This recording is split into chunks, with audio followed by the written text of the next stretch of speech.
Começa aqui mais uma aula de geografia. Na aula de hoje nós vamos trabalhar mais um assunto envolvendo o continente europeu. Na aula de hoje nós vamos trabalhar o seguinte tema. Europa, características físico-naturais. Nós vamos trabalhar aí, falar de uma forma mais generalizada, algumas características do espaço físico e natural do continente europeu, tá? Isso envolve desde aspectos do relevo, tá? Nas próximas aulas a gente vai envolver outras áreas, como por exemplo clima, hidrografia. Nessa aula a gente vai falar apenas de algumas características do relevo e do território. Se possível, vocês podem estar anotando aí qualquer coisa, né? Os pontos principais aí do que for relatado nessa aula. Bom, aqui a gente tem um mapa do continente europeu, né? Os 50 países que compõem o continente europeu. E esse continente ele é praticamente composto aí por várias penínsulas, ilhas, né? Países de tamanho territorial pequeno.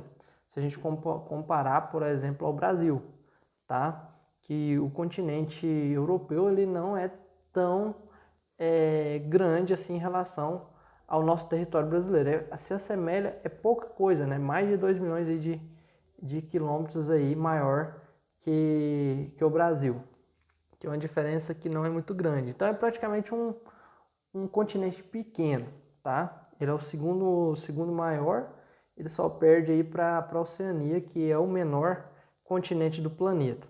Lá em cima nós temos aí a localização, né? A localização fica dentro desse quadradinho na área de vermelho. Podemos ver lá naquela área de vermelho a localização da Europa. E a gente pode observar que, com exceção da Rússia, a gente não tem aí, né? A gente tem essa parte amarelada aí, que é a Rússia, que é o maior país do mundo. A maior parte do território russo não está na Europa, está na Ásia, mas mesmo a sua parte menor estando na Europa, ela compõe, é o maior país aí que possui a maior área dentro do continente europeu. Bom, e os países eles têm relativamente aí, tem países minúsculos aí praticamente perto um do outro aí, mas eles não são países com grandes, imensas áreas de extensão territorial. Algumas características gerais do continente europeu. Mais embaixo aqui, ó, a gente tem aqui algumas construções famosas aqui, né? Tanto é que temos até com destaque aqui para o período das grandes navegações, né? As expedições marítimas, que é uma coisa que tem sido um fator preponderante ao estudar o continente europeu. Aqui nós temos aquele mesmo mapa anterior, né, com a localização de todos os países, e aqui a localização do continente europeu no mapa mundi. Bom, a Europa ela possui uma extensão de praticamente 10 milhões e meio de quilômetros quadrados. Como eu falei, o Brasil tem 8 milhões, né, e meio de quilômetros quadrados, então é bem próximo do tamanho territorial do nosso país. A população, esse dado aqui provavelmente já está defasado, né? Está em torno de 739 milhões de habitantes, né? No ano de 2011, nós estamos em 2021, né? Data desse vídeo aqui. Provavelmente já deve ter passado aí, né? Já deve estar na casa de 1 bilhão, né? De habitantes. O país mais populoso, Alemanha, França, Itália e Reino Unido. Maiores economias, países que mais desenvolvidos economicamente ali. Os que têm se destacado, Alemanha, França, e também podemos aí falar do Reino Unido, também da Inglaterra, né? Uma coisa que é preciso, como aqui vamos mencionar, a questão histórica, né? O continente europeu, ele influenciou muito, principalmente no processo de expansão e ocupação do espaço geográfico mundial.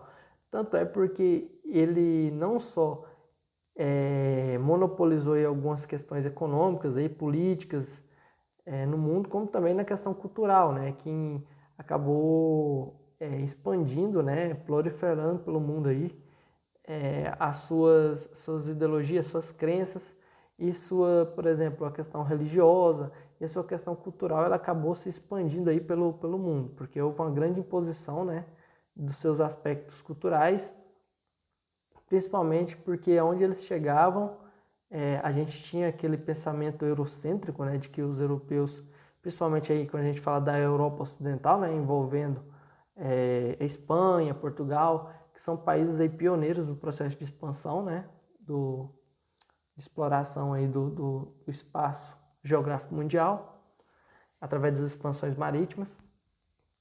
E eles acabaram impondo aí várias formas de exploração, não só do território, como também das pessoas de diversas áreas do planeta, de diversos outros continentes. Como, por exemplo, os africanos e os indígenas aí de países, os indígenas advindos aí da América. A Europa, ela costuma ser dividida aí, alguns países são agrupados de acordo com sua localização. De acordo com a localização, a gente pode dividir ela entre Europa Central, que são esses países aqui do centro, Europa Oriental, que está mais ao leste, e Europa Ocidental, que é a que eu acabei de mencionar, que foi pioneira aí na questão marítima, né? Envolve aí desde Portugal, Espanha, né? França, Reino Unido aqui. Tem a Irlanda ali também, perto aqui. Temos aqui a Europa setentrional, né, que envolve aqui a Suécia, Dinamarca, Finlândia, e Noruega, Suécia, Finlândia e Dinamarca. Esses aqui, que ficam no extremo norte tem até a Islândia aqui também, fica mais na parte norte aqui do continente europeu. Tanto é que setentrional refere-se a norte, meridional refere-se a sul. Tanto é que essa Europa daqui, ó, essa parte que esses países eles se localizam na Europa meridional, que fica na parte sul da Europa, né? Lembrando as direções norte, sul, leste, oeste. Beleza. Outra coisa também. A Europa é uma península ou um continente? Mais uma vez eu falo para vocês, o que é a diferença entre península e ilha? A ilha é uma área de um territorial cercada por água, todo ao seu redor. A península, ela é quase uma ilha. O que separa, por exemplo, o que diferencia ela de uma ilha é porque ela é toda cercada de água e apenas uma parte daquela ilha, daquele trecho territorial, na verdade, né, não é uma ilha, aquela parte territorial ela é grudada com outro território. Então ela não é completamente cercada por água. Tem um pequeno trecho ali que ele está adjunto a um outro território. Seria como, por exemplo, assim, ó, se eu tenho uma ilha, que eu tenho água ao redor dela toda. A península, ela é como se fosse uma ilha, porém tem um trecho aqui, ó, que é esse trecho aqui que eu fiz aqui. Ó, vamos supor que aqui é cercado por água. Esse trechinho aqui impede, por exemplo, de ela estar toda cercada de água e nesse caso a gente chama isso de península. Deixa eu apagar aqui mais uma vez. Do ponto de vista físico, a Europa é uma península. Por quê? Quando a gente tem aqui, por exemplo, continentes como a Oceania, que ela é toda cercada aqui por água, a África, ó, um continente. A Europa, ela é uma península pelo seguinte, ela é toda cercada de água aqui, né? Menos essa parte aqui, ó, que ela está fazendo divisa com o continente asiático. Então, nesse sentido, ela é uma península, porque só tem um trecho aqui que não está cercada de água. Mas assim, do ponto de vista histórico e social, né, pelo processo de ocupação dessa península aí, a gente não diz que ela é uma península, a gente chama ela de continente pelo fato, justamente pelo fato da civilização, né? Tanto é que algumas pessoas no passado juntavam aqui a Europa com a Ásia, né, que é nesse caso aqui, a Europa e a Ásia juntos, eles são cercados por água, né? Então, nesse caso aqui, tem muitos que até chamavam isso aqui de Eurásia, né? Juntando os dois continentes. Mas tirando apenas esse detalhe, né, pelo seu processo histórico, pelo processo de ocupação, né, da formação das grandes civilizações na Europa e na Ásia, tanto a Ásia quanto a Europa, elas são definidas como um continente, tá? E a Europa tanto é um fator de destaque aí, ó, cultura europeia ocidental baseada no alfabeto latino, religiões judaico-cristãs e na ideia de progresso, né? Sempre a ideia de expansão, sempre no processo de estar explorando o território, sempre em busca do progresso. A religião predominante da Europa, que foi a religião que se espalhou pelo mundo, foi justamente a cristã e a judaica, né? Tanto é que quando os europeus chegaram aqui na América do Sul, por exemplo, os portugueses, eles acabaram fazendo aquele processo de catequização dos índios, que era impor, né, forçar a questão da religião cristã aqui na América. E isso ele fez em vários outros territórios, como na África, em outros lugares, o que expandiu a influência cultural desses países europeus aí no mundo afora. Porque cada lugar do mundo tinha sua própria cultura, porém com a expansão e o domínio deles sobre o território, eles acabaram impondo essas características culturais, né? Alguns aspectos físicos. Dentre alguns aspectos físicos aí, nós podemos analisar o território, né, europeu da seguinte forma. Observando bem aqui essa imagem, nós temos aí áreas de planícies, né, que são essas áreas verdes aí do território. A Europa possui uma grande área de planície, tá? Toda essa área verde que vocês estão vendo aí são áreas de planície, tá? Toda essa área verde aqui. As áreas de planície são, como vocês sabem, áreas de planície são áreas mais planas, não possuem nem não possuem altitudes elevadas, nem áreas tão baixas do relevo, são áreas mais planas. Então a maior parte do território europeu é composta por essas planícies. Se destacam a planície germânica, né, que está mais ou menos por aqui, a russo-sarmática e a planície da Hungria. Aqui não dá para a gente ver direitinho o nome delas, né? Por exemplo, a planície russo-sarmática está por aqui e a planície germânica está por aqui, né? Que envolve essa área de verde aí. Temos também, além das planícies, temos áreas montanhosas de elevadas altitudes, que são essas áreas de marrom aí que vocês podem observar, tá? São áreas onde se encontram grande cadeia de montanhas, que são praticamente essas áreas, na verdade, essas áreas aqui, ó, de amarelinho aqui, que são aonde se encontram aí as grandes cadeias de montanhas, as áreas mais elevadas aí da Europa. A gente pode ver aqui também, aqui na Europa setentrional, essa parte aqui também. Temos também planaltos, né? Como por exemplo o Central Russo de Volga, que são áreas também elevadas, mas não são tão altas, né? Não tem uma altitude tão elevada quanto as montanhas. Os planaltos são morros, são áreas de morros. E temos aí o nome de alguns dos principais rios, né? Como o Rio Reno, Danúbio, Volga, o Pó, esse aqui eu não conhecia, o Sena, o Elba, o Loire, o Douro e o Tejo. Aqui tem uma imagem de algum deles, né? Como o Tejo, o Reno. Aqui tem algumas outras imagens aqui com destaca cada um deles, ó. Primeiro temos aí uma imagem dos Alpes Suíços, que envolve uma área montanhosa.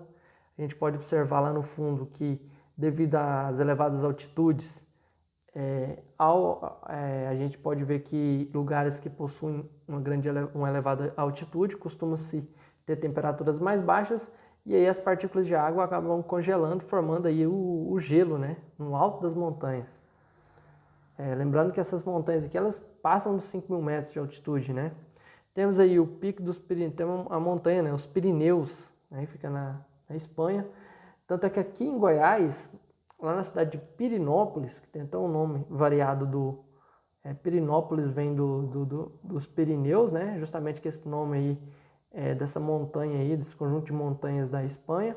E tem um morro bem elevado ali, né, no entorno de Pirinópolis, que desde quando os europeus chegaram aqui no processo de exploração do território goiano, eles deram o nome do morro lá em torno de Pirinópolis, deu o nome de Pico dos Pirineus, né?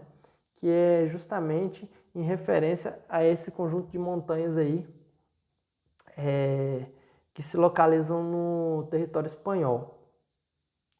Ó, temos os Cárpatos, né, que são esse conjunto de montanhas rochosas, né? A gente pode observar que aqui predomina muito a questão indiferente das outras, como a gente pode observar aqui, ó, tem uma certa vegetação, né, no entorno, por exemplo, dos Pirineus.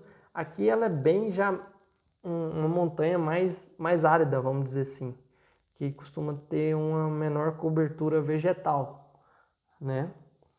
Temos aqui alguns exemplos agora de rios, né, como o rio Danúbio, que é famoso ali, um rio que corta a Hungria, e o rio Sena, que atravessa aí praticamente, fica lá na França, né, atravessa aí a cidade de Paris.